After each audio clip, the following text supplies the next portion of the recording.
ఒకవేళ ప్రభుత్వాన్ని పడగొట్టే పోటీ వాళ్ళు పెట్టిండ్రు అనుకో, ఏ దానికైనా నేను సిద్ధం. కాకపోతే మొదట వాళ్ళు కోరుకోవాలి ఏందనేది.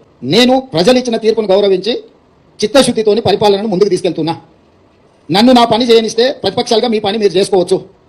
నాకేదో కాళ్ళలో కట్టబెట్టాలి, ఈ ప్రభుత్వాన్ని పడగొట్టాలనుకుంటే 10 ఏళ్ళు ప్రతిపక్షంలో మిమ్మల్ని దించుతామని చెప్పిన దించి చూపించిన. ఇప్పుడు కూడా మీ ద్వారా స్పష్టంగా చెప్తున్నా, పడగొట్టాలన్న ఆలోచన మీరు చేస్తే మీరు నిద్ర లేచే లోపల మీ పక్కన ఎవరు ఉండరు, మీరు తొడుక్కున్న బట్టలు కూడా ఉండవు. లేదు చూసుకుంటే ఎమ్మెల్యేల సంగతి చాలా దూరము.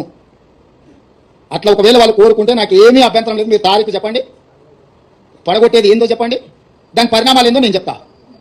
కానీ ఇట్లేదన్నా వ్యవహారం చేస్తే మాత్రం దానికి తగ్గ ప్రణాళిక మా దగ్గర సిద్ధంగా ఉన్నది. ఎవరేం మా మిత్రులు ఈ ఒక మంచి ప్రభుత్వం పడిపోతుందేమని ఎవరు ఆందోళన చెందాలి పని లేదు. 10 సంవత్సరాలు మా ప్రభుత్వం ఉంటుంది. 94 నుంచి 2004 10 సంవత్సరాలు టీడీపీ ఉన్నది. 2004 నుంచి 2014 వరకు కాంగ్రెస్ అధికారంలోనే, 2014 నుంచి 2023 వరకు బీఆర్ఎస్ అధికారంలో ఉన్నది. 2023 నుంచి 2034 వరకు 10.5 సంవత్సరాలు